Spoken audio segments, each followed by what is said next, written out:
Good morning friends. आज की इस वीडियो में हम लोग क्लास 10 मैथ का जो है ना हम चैप्टर 12 देखेंगे। ठीक है, वृत्तों से संबंधित क्षेत्रफल। ठीक है, और इसका वीवीआई एमसीक्यू क्वेश्चन देखेंगे। ठीक है, और नेक्स्ट जो पार्ट आएगा उसमें आप लोगों को सब्जेक्टिव क्वेश्चन मिलेगा। ठीक है, तो और ये सभी क्वेश्चन जो है आप लोगों को ये वीकली टेस्ट जो है इस बार 23 तारीख को, ठीक है, उसमें जरूर देखने को मिलेगा। ठीक है, और साथ ही साथ जो ये सभी क्वेश्चन है आप लोग का बोर्ड एग्जाम के लिए बहुत इंपॉर्टेंट है। ठीक है, आप लोग का बोर्ड एग्जाम बहुत सामने आ रहा है। ठीक है, तो इसीलिए जो है आप लोग जो है सभी को नोट्स बनाइए, सही से है ना लिखिए और सही से रिवाइज करिए। ठीक है, पर डे जो है आप रिवाइज करिए, चैप्टर 1 से स्टार्टिंग करिए रिवाइज करने का। ठीक है, ऑल चैप्टर जो है रिवाइज करते रहिए। ठीक है, एक टाइम टेबल रूटीन बना लीजिए अपना। ठीक है, और चलिए हम लोग देख लेते हैं चैप्टर 12 का जो है ना वीवीआई एमसीक्यू क्वेश्चन। ठीक है, और अभी तक आप हमारे व्हाट्सएप ग्रुप में ज्वाइन नहीं हुए तो ज्वाइन हो जाइए। ठीक है, हमारे वीडियो के डिस्क्रिप्शन में जो आपको लिंक मिल जाएगा। ठीक है, और ताकि मैं आप लोग को बहुत सारा जो है प्रॉफिट उससे प्रोवाइड कर सकूँ। ठीक है, उसमें आप लोग को बहुत सारा हम नोट्स सेंड करेंगे। ठीक है, ताकि आप लोग को जो है बोर्ड एग्जाम बहुत अच्छा से जाए। ठीक है, तो उसको आप ज्वाइन कर लीजिएगा। चलिए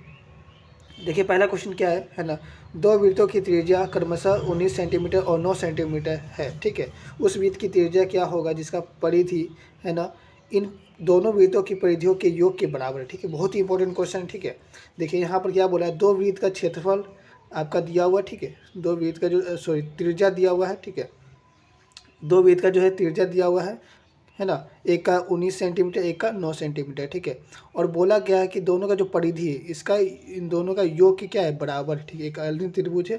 ठीक है, दोनों का जो परिधि है उसका जोड़ देंगे तो वो इसके बराबर है। ठीक है, अन्य त्रिभुज के। ठीक है, अन्य वृत्त के। ठीक है, तो इस तरह से जो है आपका ये क्वेश्चन है। ठीक है, तो सबसे पहले आप जान लीजिए परिधि का फॉर्मूला क्या होता है। वृत्त का परिधि क्या होता है, 2πr होता है कि नहीं।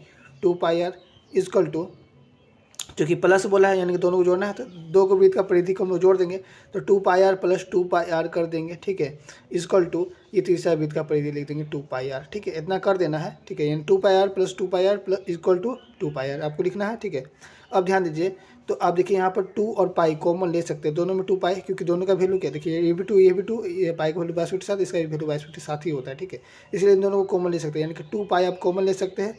ठीक है, और ब्रैकेट में क्या रखिएगा, आर को और प्लस आर को। ठीक है, अब इजकल टू क्या लिखिएगा, तो 2πr। ठीक है, अब यहाँ ध्यान दीजिए, इजकल टू आप 2πr लिख दीजिएगा। ठीक है, हम इसको ऊपर कर देते हैं। ठीक है, इजकल टू आप 2πr लिख दीजिएगा। ठीक है, अब देखिए यहाँ पे 2π, ये 2π कट जाएगा।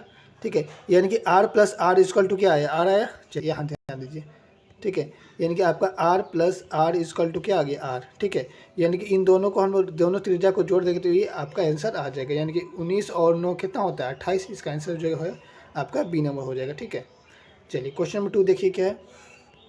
ठीक है, देखिए क्वेश्चन नंबर 2 क्या है, 21 सेंटीमीटर त्रिज्या वाले एक वृत्त के चाप की लंबाई क्या होगी, है ना, जो केंद्र 60 डिग्री का कोण अंतरित करता है। ठीक है, यानी कि थीटा आपका कितना बताया, 60 डिग्री बता दिया। ठीक है, और त्रिज्या जो है मतलब आर आपका कितना बताया, 21 सेंटीमीटर है। ठीक है, 21 सेंटीमीटर है। ठीक है, आपको क्या बताना, चाप की लंबाई। ठीक है, तो चाप की लंबाई का फॉर्मूला क्या होता है, ठीक है, आप लोग को पता होगा चाप की लंबाई का फॉर्मूला क्या होता है, तो 2πr थीटा बाय 360 होता है। क्या होता है, 2πr थीटा बाय 360। ठीक है, अब यहाँ पर ध्यान दीजिए, 2 लिखेंगे इंटू पाई का वैल्यू 22/7। ठीक है, इंटू आर कितना है, तो आर जो है आपका 21 है तो 21 लिख लीजिए, इंटू है ना थीटा कितना है, तो थीटा जो है आपका देखिए यहाँ पर 60 डिग्री तो 60 लिख देंगे। ठीक है, बटे में जो है आपका 360 लिखा हो। ठीक है, अब देखिए ये जीरो कट जाएगा कि नहीं, ये जीरो कट जाएगा, 6 के टेबल में 6 बार में कट जाएगा ये। ठीक है, अब 6 से देखिए यहाँ पर देखिए आप इसको काट सकते हैं। ठीक है, 6 से जो है आप यहाँ पर देखिए 6 का मतलब 3 का टेबल में ये 2 बार में काट दीजिएगा। ठीक है, और 3 का टेबल में ये 7 बार में 21 कट जाएगा। ठीक है, अभी देखिए ये 7 या 7 कट गया आपका। ठीक है, यहाँ पर जो है 2 बचा हो तो 2 को इस 2 से काट दीजिए, यानी कि आपका कितना आंसर है, 22। ठीक है, तो इस क्वेश्चन का जो आंसर राइट आंसर हो जाएगा आपका 22 सेंटीमीटर। क्या होगा, 22 सेंटीमीटर। ठीक है, यानी कि क्वेश्चन 2 का जो राइट आंसर होगा आपका सी नंबर हो जाएगा। ठीक है, चलिए क्वेश्चन नंबर 3 देख लीजिए क्या है ना, 60 डिग्री है ना केंद्रक कोण और 14 सेंटीमीटर त्रिज्या वाले त्रिज्यखंड का क्षेत्रफल आपको होता है। त्रिज्यखंड का क्षेत्रफल का फॉर्मूला क्या होता है, πr²। ठीक है, थीटा बाय 360 डिग्री। आपको फॉर्मूला याद होना चाहिए, आप क्वेश्चन नाम से बना लीजिएगा। ठीक है, अब पाई का वैल्यू 22/7 रख दीजिए। ठीक है, इंटू, ठीक है, आर कितना है, तो आर देखिए आपका 14 है। ठीक है, अब r² है यानी कि 14 2 बार लिखेंगे। ठीक है, इंटू, ठीक है, 14 2 बार लिखने के बाद इंटू, है ना, और थीटा कितना बताया, थीटा 60 बताया, बटे कितना लिखा हुआ है आपका, बट्टे में 360, तो 360 लिख दीजिएगा। देखिए जीरो कट गया, 6 के टेबल में 6 बार में कट जाएगा ये। ठीक है, अब और देखिए यहाँ पे देखिए ये आप काट सकते हैं 2 से 3 बार में। ठीक है, और 2 से जो है ये 7 बार में कट जाएगी। देखिए 7 7 कट जाएगा, ठीक है, 14 है ना, तो 22 को जो है आप किससे गुना करिएगा, 14 से, ठीक है। तो 22 को जब 14 से गुना करिएगा और बटे में आपका 3 है, ठीक है, तो आप जब इसको ऐसे करिएगा, ठीक है, 22 को जो है गुना करना आपको 14 से और बटे में आपका क्या है 3 है, ठीक है। तो आप जब इसको कैलकुलेशन करिएगा, इसको इंटू कर लीजिएगा, ठीक है, बटे में जो है आपका 3 से जब इसको आप डिवाइड करिएगा, ठीक है, तो आपका जो राइट आंसर हो जाएगा इसका 102.6 हो जाएगा, ठीक है। आप करके देख लीजिएगा, इसका जो राइट आंसर हो जाएगा आपका ए नंबर हो जाएगा, ठीक है। चलिए क्वेश्चन नंबर 4 देख लेते हैं क्या है ना। क्वेश्चन नंबर 4 क्या देखिए, ठीक है, त्रिज्या आर वाले है ना वृत्त की त्रिज्यखंड का क्षेत्रफल जिसका कोण पी थीटा है, ठीक है। देखिए यहाँ पर जो है आप बहुत आसान, देखिए त्रिज्यखंड का क्षेत्रफल का फॉर्मूला पूछा है तो क्या होता है पाई आर स्क्वायर, ठीक है, थीटा बाई 360 होता है कि नहीं, ठीक है। और यहाँ पर देखिए थीटा आपको बोला पी रखना, तो यहाँ पर थीटा की जगह पी लिख दीजिए, ठीक है। तो पाई आर स्क्वायर पी बाई 360 होगा कि नहीं, ठीक है। अब चूंकि यहाँ पर देखिए ऑप्शन दिख रहा है आपको, नहीं दिख रहा है, ठीक है। तो यहाँ पर देखिए एक बात समझिए, देखिए इसका जो राइट आंसर हो जाएगा आपका डी नंबर, ठीक है। क्यों होगा, तो देखिए यहाँ पर देखिए पी बाई 720 लिखा हुआ है, पी बाई 720 लिखा हुआ है, ठीक है, और 2 पाई आर लिखा हुआ है, ठीक है। क्या लिखा हुआ है 2 पाई आर स्क्वायर लिखा हुआ है, ठीक है। तो हमको पता है पाई आर स्क्वायर होता है थीटा बाई 360, यहाँ पे 2 पाई आर स्क्वायर लिखा हुआ है, थीटा बाई 720 लिखा हुआ है, तो 2 को इसको काटिएगा ना तो कितना आएगा 360 आएगा कि नहीं, ठीक है। इसलिए आपको घुमाने की कोशिश किया था, बाद बाकी जो है आपका यही फॉर्मूला है, ठीक है। तो आप इसको देख लीजिएगा, इसका राइट आंसर क्या हो जाएगा डी नंबर, ठीक है। ये बहुत इंपॉर्टेंट क्वेश्चन है, ठीक है। आप लोगों को जो वीकली टेस्ट है इसमें जरूर देखने को मिलेगा, साथ साथ बोर्ड एग्जाम के लिए भी इंपॉर्टेंट है ये क्वेश्चन, ठीक है। चलिए क्वेश्चन नंबर 5 देख लीजिए क्या है। 120 है ना केंद्र कोण और, ठीक है, 21 सेंटीमीटर त्रिज्या वाले त्रिज्यखंड का क्षेत्रफल, आपको त्रिज्यखंड का क्षेत्रफल बताना है, ठीक है। आप ध्यान दीजिए फॉर्मूला क्या लगेगा पाई आर स्क्वायर, ठीक है, थीटा बाई 360 डिग्री, ठीक है। और आपको पता है कि देखिए यहाँ पर आपको हम बता दे रहे हैं, ठीक है। पाई का वैल्यू क्या रखिएगा 22/7, ठीक है, गुने आर कितना रखिएगा, तो आर जो है आपका 21 है, तो 21 2 बार रखिएगा, ठीक है, इंटू थीटा कितना है तो 120 डिग्री, तो थीटा आपको कितना रखना है 120 डिग्री, बटे में यहाँ पर रखिएगा, ठीक है, 120 बटे में क्या रखिएगा, ठीक है, बटे में जो है आपका यहाँ पर देखिए 360 रख लीजिएगा, ठीक है। अब जब इसको आप कैलकुलेशन करिएगा, ठीक है, जब काटना है काटने छाटने से जैसे 0 0 कट जाएगा, 12 के टेबल में 3 बार कटेगा, 3 के टेबल में 7 बार में कटेगा, ठीक है। अब ये 7 से ये देखिए, ठीक है, ये 7 और ये 7 आपका कट जाएगा, ठीक है। तो यहाँ पर देखिए ये 22 को जो है 21 से गुना कर दीजिएगा, ठीक है, आपका जो राइट आंसर है वो आ जाएगा, ठीक है। इसको 21 से गुना करिएगा तो आपका जो है ना क्वेश्चन नंबर 5 का जो राइट आंसर हो जाएगा वो 462 सेंटीमीटर स्क्वायर हो जाएगा, ठीक है। आप इसको मिला लीजिएगा, ठीक है। क्वेश्चन नंबर 6 देखिए क्या है ना 7 सेंटीमीटर त्रिज्या वाले एक वृत्त के चाप की लंबाई क्या होगा जो केंद्र पर 60 डिग्री का कोण अंतरित करता है, ठीक है। यहाँ पे देखिए 60 डिग्री का कोण बना रहा है और आपको क्या बताया चाप की लंबाई, ठीक है। एक वृत्त की चाप की लंबाई बताना, चाप की लंबाई का फॉर्मूला क्या होता है अभी आपने बताया था 2 pi are theta by 360 degree होता है, क्या होता है 2 pi are theta by 360 degree, ठीक है। तो आप जो है देखिए यहाँ पर 2 लिखिएगा, इंटू पाई का वैल्यू 22/7, इंटू आर कितना बोला था 7, तो 7 लिख दीजिए, इंटू थीटा कितना बोला है, ठीक है, थीटा देखिए क्वेश्चन में क्या दिया 60 डिग्री, तो 60 लिख दीजिए बटे में 360, ठीक है। अब देखिए ये 0 0 कट जाएगा, 0 0 कट जाएगा, 6 के टेबल में 6 बार में ये कट जाएगा, ठीक है। और जो है आप इसको और भी काट सकते हैं, 7 7 कट जाएगा, ठीक है। यहाँ पर देखिए ये कट जाएगा 2 के टेबल में 3 बार में और 2 के टेबल में 11 बार में, यानी कि 11 दूना 22/3 आ जाएगा, इसका आंसर क्या हो जाएगा 22/3, ठीक है। देखिए इसका जो राइट आंसर हो जाएगा आपका बी नंबर हो जाएगा, ठीक है, ठीक है। इसका राइट आंसर हो जाएगा आपका बी नंबर। चलिए क्वेश्चन नंबर 7 देख लीजिए क्या है, ठीक है।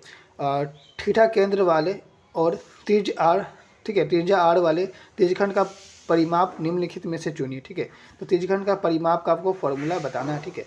और आपको यहाँ पर त्रिज्या आर लिया गया, त्रिज्या आपको पता नहीं तो आर ही रहेगा ना, ठीक है। तो क्वेश्चन नंबर 7 का जो राइट आंसर हो जाएगा ना आपका, आप इसको याद कर लीजिएगा, ये फॉर्मूला है आपका, ठीक है। इसका जो राइट आंसर हो जाएगा theta by 360 into 2 pi r plus 2 r, ठीक है। इसका जो राइट आंसर हो जाएगा आपका बी नंबर हो जाएगा, ठीक है।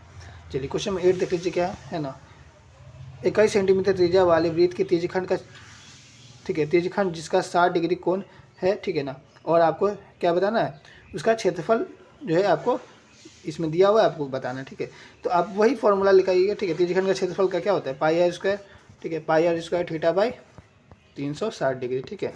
और पाई का वैल्यू आप रख दीजिएगा 22/7 है ना, ठीक है, इंटू आर कितना बोला था आर जो है आपका 21 बोला, 2 बार स्क्वायर इसलिए 2 बार 21 लिखेंगे, ठीक है। इंटू थीटा कितना बोला थीटा जो है आपका 60 डिग्री में, तो 60 लिख देंगे और बटे में क्या लिखिएगा बटे में जो है आप 360 लिखिएगा, ठीक है। अब इसको कैलकुलेशन कर देना, ठीक है। 6 बार में ये कट जाएगा ऐसे, ठीक है। और ये 3 बार में, ये 7 बार में, ये 7 कट जाएगा। ये 3 से जो है आपका ये 7 बार में कटेगा, यानी कि 22 को जो है 7 से गुना करिएगा, ठीक है। तो आपका जो है राइट आंसर आ जाएगा। चलिए, तो इस तरह से जो आपको ये बना लेना, ठीक है। इसका आंसर आप लोग कमेंट करिएगा, ठीक है। चलिए, क्वेश्चन नंबर 9 देख लीजिए क्या है। 90 डिग्री है ना केंद्र कोण और 14 सेंटीमीटर त्रिज्या का त्रिज्यखंड का क्षेत्रफल आपको बताना है, ठीक है।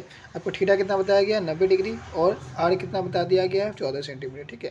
तो आप त्रिज्यखंड का क्षेत्रफल बता दीजिएगा, नहीं पाई स्क्वायर थीटा बाई 360 है ना। इसको जो है आप लोग वैल्यू पुट कर दीजिए और इसको सॉल्व करके निकाल दीजिए, ठीक है। इसका आंसर आप लोग कमेंट में दीजिए, ठीक है। क्वेश्चन नंबर 10 देखिए क्या है ना। एक वृत्त के चतुर्थांश का क्षेत्रफल ज्ञात कीजिए जिसका परिधि आपको बताया गया है 44 सेंटीमीटर। आपको त्रिज्या पता है क्या? नहीं, बिना त्रिज्या के आप निकाल ही नहीं पाएंगे, ठीक है। पहले त्रिज्या निकाल लीजिए, ठीक है। पहले परिधि कितना बताया 44 सेंटीमीटर। तो परिधि का फॉर्मूला क्या होता है 2 pi R. 2 pi R equal to क्या लिखेंगे 44, ठीक है। अब 2 इंटू पाई का वैल्यू 22/7, ठीक है, इंटू आर आप लिख दीजिए, आर पता नहीं है, इक्वल टू 44, ठीक है। अब जो है हम लोग कैलकुलेशन करेंगे। देखिए यहाँ पर 2 को जो है आप 22 से गुना कर लिए तो 44 नहीं हो जाएगा, ठीक है। यानी कि ये 44 हो जाएगा। अब इसको 44 आप लिख सकते हैं, 44 गुने आर इजक्वल टू 44, ठीक है। और बट्टे में आपका यहाँ पर क्या है 7 है, 7 इससे लिख सकते कि नहीं, ठीक है। अब आगे समझिएगा, अब आगे कैलकुलेशन क्या करेंगे, ठीक है। यहाँ पर आर इजक्वल टू 44 लिखिएगा, ठीक है। ये देखिए गुना में 44 है तो बट्टे में 44 आ जाएगा, ठीक है। और ये बट्टे में 7 है तो गुना में 7 आ जाएगा, ठीक है। यानी कि ये 44 कट गया, यानी कि आर कितना आया आपका 7 आया, ठीक है। तो आर जो है आपको आप 7 यहाँ पर निकल गया, ठीक है, ठीक है। तो आपका आर जो है कितना निकल गया, आर जो है आपका 7 निकल गया, ठीक है। अब चतुर्थांश का क्षेत्रफल निकाल दीजिए। चतुर्थांश का क्षेत्र आपको वृत्त का क्षेत्रफल पता है क्या होता है पाई आर स्क्वायर, ठीक है। तो चतुर्थांश यानी कि 1/4 बस लगा देना, ठीक है। बाद बाकी सब सेम रहेगा। तो देखिए यहाँ पर 1/4 लिखेंगे, इंटू पाई का वैल्यू 22/7, ठीक है, इंटू आर कितना है, आर आपका 7 है। चूँकि आर स्क्वायर इसलिए 2 बार हम 7 लिख देंगे। ये 7 कट जाएगा, ठीक है। ये देखिए 4 से देखिए 2 बार में कटेगा, ठीक है। और ये 2 से 11 बार में कट जाएगा, ठीक है।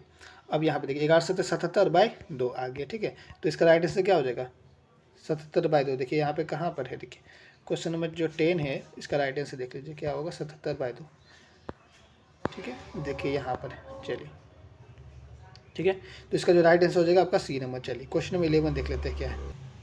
क्वेश्चन नंबर 11 देखिए क्या है। यदि एक वृत्त का परिमाप है ना और क्षेत्रफल संख्यात्मक रूप से बराबर है तो उस वृत्त का त्रिज्या आप लोग को बताना है, ठीक है। परिमाप बताया क्या बोला है बराबर है, ठीक है। संख्यात्मक रूप से जो है परिमाप बराबर है तो आपको क्या बताना है उसके वृत्त का त्रिज्या यानी कि आर बताना है, ठीक है। तो आप समझिए परिमाप और क्षेत्रफल क्या बोला है बराबर बोला है, यानी कि आप सोचिए तो परिमाप का फॉर्मूला क्या होता है, ठीक है 2 पाई आर होता है, ठीक है, इक्वल टू क्षेत्रफल का फॉर्मूला पाई आर स्क्वायर होता है वृत्त का, ठीक है। तो अब यहाँ पर देखिए परिमाप और क्षेत्रफल बराबर इसलिए बराबर हम लोग लिख दिए, ठीक है। अब यहाँ पर देखिए ये पाई कट जाएगा, ठीक है। ये आर 2 गुना इसलिए एक और आर आप लिख दीजिए, ठीक है। इसको स्क्वायर हटा देते हैं, ठीक है। चलिए ये आर और ये अभी आर कट गया, ठीक है। यानी कि ये देखिए 2 इक्वल टू क्या आ गया आर आ गया कि नहीं। तो आर आपका कितना आ गया 2, ठीक है। तो इसका राइट आंसर क्या होगा 2, मात्रक 2 होगा, ठीक है। चलिए क्वेश्चन नंबर 12 देखिए क्या है, ठीक है। बहुत ही इंपॉर्टेंट क्वेश्चन है ये भी। एक घोड़ा 7 मीटर लंबा रस्सी से है ना एक घास के मैदान में बंधा है, ठीक है। तो उस भाग का क्षेत्रफल क्या होगा जिसमें घोड़ा घास चर सकता है, ठीक है। तो आपको पता होगा इसका जो है ना, तो घास चरने का जो क्षेत्रफल हम लोग को निकालना है तो आप वृत्त का क्षेत्रफल से भी आप निकाल सकते हैं, ठीक है। दोनों बराबर ही फॉर्मूला होता है, ठीक है। तो वृत्त का क्षेत्रफल से हम लोग निकालते हैं, वृत्त का क्षेत्रफल का फॉर्मूला क्या होता है पाई आर स्क्वायर होता है कि नहीं, ठीक है। तो पाई का वैल्यू 22/7 इंटू, ठीक है। और आर कितना है, आर जो है आपका 7 है, यानी कि 7 आर स्क्वायर है, चलिए 2 बार 7 लिख देंगे, 7 कट गया। अब 22 को 7 से गुना कर दीजिए, ठीक है, आपका राइट आंसर आ जाएगा, ठीक है। तो इस तरह से जो है आपको ये क्वेश्चन बना लेना। इसका जो राइट आंसर क्या होगा ए नंबर, ठीक है। चलिए क्वेश्चन नंबर 13 देख लीजिए क्या है ना। 7 सेंटीमीटर त्रिज्या वाले है ना अर्धवृत्त का क्षेत्रफल होगा, ठीक है। अर्धवृत्त का क्षेत्रफल बताना है, ठीक है। तो 7 सेंटीमीटर त्रिज्या है उसका आपको अर्धवृत्त का क्षेत्रफल बताना है। तो आपको वही काम करना है, ठीक है। वृत्त का क्षेत्रफल का फॉर्मूला क्या होता है पाई आर स्क्वायर, ठीक है। अर्धवृत्त यानी कि 1/2 पाई आर स्क्वायर, ठीक है। अब इसको निकाल दीजिए, ठीक है। 1/2 इंटू पाई का वैल्यू 22/7, ठीक है, इंटू आर कितना है, आर देखिए आपका 7 है, यानी कि 2 बार आप 7 लिख लीजिए, ठीक है। अब जो है आपको इसको कैलकुलेशन कर जैसे 7 कट जाएगा, ठीक है। 2 से ये 11 बार में यानी कि 11 7 कितना होगा 77, ठीक है। तो इसका जो राइट आंसर हो जाएगा क्या होगा ऑप्शन नंबर ए, ठीक है। चलिए क्वेश्चन नंबर 14 देख लीजिए क्या है, ठीक है। देखिए 14 नंबर क्या है। दो वृत्त की त्रिज्या क्रमशः 8 और 6 दिया हुआ, ठीक है। उस वृत्त की त्रिज्या है ना क्या होगा जिसका क्षेत्रफल दोनों वृत्त के क्षेत्रफल के योग के बराबर है। ठीक है, देखिए दो वृत्त का त्रिज्या बताया गया है। ठीक है, ये भी इंपॉर्टेंट क्वेश्चन। ठीक है, और बहुत अच्छा क्वेश्चन है, मज़ेदार है। ठीक है, समझिएगा। देखिए जैसे दो वृत्त है जिसका आपको त्रिज्या बता दिया गया है और बोला दोनों का क्षेत्रफल आपस में क्या एक अन्य वृत्त के बराबर है। ठीक है, तो आपको इसका त्रिज्या बताना है। चलिए बता देते हैं। सबसे पहले देखिए दो वृत्त का क्षेत्रफल बोला है बराबर है, यानी कि पाई आर स्क्वायर करेंगे प्लस इसका भी पाई आर स्क्वायर करेंगे। ठीक है, इक्वल टू अन्य वृत्त का क्षेत्रफल के बराबर है, यानी कि इसका भी पाई आर स्क्वायर लिख देंगे। ठीक है, अब यहाँ ध्यान दीजिए, आप जो है यहाँ पर क्या कॉमन ले सकते हैं, पाई ले सकते हैं कॉमन, क्योंकि ये देखिए आर तो डिफरेंट, एक का 8 है एक का 6, इसलिए आर को कॉमन नहीं ले सकते, पाई को ले सकते हैं। तो पाई को हम लोग कॉमन ले लिए, यहाँ पर आर स्क्वायर, ठीक है, प्लस आर स्क्वायर लिख सकते हैं। ठीक है, और इसका टू ये पाई आर स्क्वायर आप लिख दीजिएगा। ये देखिए पाई और ये पाई कट जाएगा, यानी कि r square plus r square equal to r square. ठीक है, चलिए इसको लिख लीजिए। देखिए r square plus r square equal to r square. ठीक है, अब देखिए आर का वैल्यू क्या है, 8 का स्क्वायर कर देंगे, इसका आर का वैल्यू कितना है 6 का, 6 का स्क्वायर कर देंगे इक्वल टू आर स्क्वायर। ठीक है, तो 8 का स्क्वायर कितना होता है 64 प्लस 6 का square 36 equal to r square. अब बताइए 64 और 36 कितना होता है 100 होता है कि नहीं, यानी कि आप इसको 100 आर स्क्वायर लिख सकते हैं, यानी कि आर स्क्वायर इक्वल टू 100 लिख सकते हैं। ठीक है, अब यहाँ से स्क्वायर हटाएंगे तो बाउंड्री पार करेंगे तो क्या होगा, रूट आएगा, रूट 100 आ जाएगा। ठीक है, अब ये देखिए ये किसका स्क्वायर है 10 का, यानी कि आर इक्वल टू आप लिख सकते हैं रूट अंडर 10 गुने 10। ठीक है, जब जोड़ा बन जाता है तो क्या होता है आपका ये आंसर बाहर निकल जाएगा 10। ठीक है, इसका आर का स्क्वायर क्या होगा आर इक्वल टू 10। ठीक है, तो इसका राइट आंसर होगा आपका ऑप्शन नंबर ए। चलिए क्वेश्चन नंबर 15 देख लीजिए। ठीक है, लास्ट क्वेश्चन है। ठीक है, 7 सेंटीमीटर व्यास वाले एक वृत्त का क्षेत्रफल होगा। ठीक है, 7 सेंटीमीटर व्यास आपको वृत्त का क्षेत्रफल बताना है। व्यास यानी कि डी आपको पता है कितना 7 सेंटीमीटर। ठीक है, तो वृत्त का क्षेत्रफल पता करने के क्या चाहिए आपको, आर चाहिए। तो आर का फॉर्मूला क्या होता है d/2, व्यास का आधा होता है। ठीक है, तो डी कितना है तो 7/2, यानी कि आर कितना आ गया 7/2। ठीक है, आपको क्या होता है ना वृत्त का क्षेत्रफल, वृत्त का क्षेत्रफल का फॉर्मूला क्या होता है पाई आर स्क्वायर। ठीक है, तो पाई का वैल्यू 22/7 गुने आर कितना है 7/2, चूँकि 2 बार यानी कि 2 बार आप 7/2 लिख दीजिएगा। ठीक है, अब देखिए ये सात कट गया, 2 से ये 11 बार में कट जाएगा। ठीक है, यानी 11 7 77/2 आंसर होगा। ठीक है, तो इसका जो राइट आंसर हो जाएगा आपका ये ऑप्शन नंबर बी हो जाएगा। ठीक है, तो इस तरह से जो है हमने इस चैप्टर का बहुत ही इंपॉर्टेंट क्वेश्चन देखा। ठीक है, और इसका आप लोगों को अगर PDF चाहिए, ठीक है, तो आप हमारे व्हाट्सएप ग्रुप से ज्वाइन हो जाइए। ठीक है, आपको वहाँ पर ये PDF प्रोवाइड कर दिया जाएगा। ठीक है, और नेक्स्ट वीडियो में हम लोग जल्दी मिलते हैं, तब तक जय हिंद जय भारत।